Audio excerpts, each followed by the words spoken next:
கடகராசி பூச நட்சத்திரம் அப்படின்னு வரும்போது உங்களுக்கு இந்த வருஷம் திருமணத்துக்குரிய மாலை உங்களுக்கு சுமார் இருக்கும் தான். ஏன்னா இப்ப ராசிக்கு தான் நம்ம பலன்கள் பார்த்துக்கிறோம். இது கோச்சார ராசி பலன்கள். ஸோ ஜனன ஜாதி இங்க இருந்து நான் மோஸ்ட்லி பார்க்க மாட்டேன்.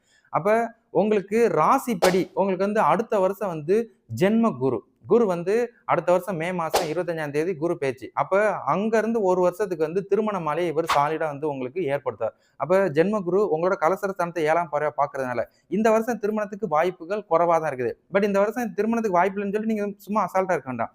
இன்னையில இருந்து நீங்க வரன் பார்க்கறதுக்குரிய விஷயத்த ஃபாலோ பண்ணுங்க. ஏன்னா நமக்கு ஒரு சூஸியா இருப்போம். நம்ம ஜனன ஜாதகம் ஒத்து வர மாதிரி மாப்பிள்ளையை தேடணும். அதே மாதிரி நம்ம ஜாதகம் எப்படி இருக்குதோ அதன் மாதிரி கணவரோட ஜாதகம் இருக்கணும். ஸோ தோஷங்கள் பெற்றக்கூடாது. இந்த மாதிரி விஷயங்கள்லாம் பார்க்கறதுக்குரிய காலகட்டமா இப்ப எடுத்துக்கோங்க. இப்ப இருந்து அடுத்தது 5ஆம் மாசம் வரைக்கும் அந்த மாப்பிள்ளை பார்க்கக்கூடிய விஷயத்த ஃபாலோ பண்ணுங்க. மாப்பிள்ளை அமைஞ்சிட்டாங்கன்னா ஸோ நீங்க நிச்சயம் பண்ணி ஃபிக்ஸ் பண்ணி வச்சுக்கோங்க. அடுத்த வருஷம் 5வது மாசத்துக்கு திருமணத்துக்குரிய விஷயங்களை ஃபாலோ பண்ணுங்க. கண்டிப்பா திருமணம் நடக்கும். திருமணத்துக்கு அப்புறம் உங்க திருமண வாழ்க்கையை தாராளமா ஸ்டார்ட் பண்ணலாம். சரிங்களா?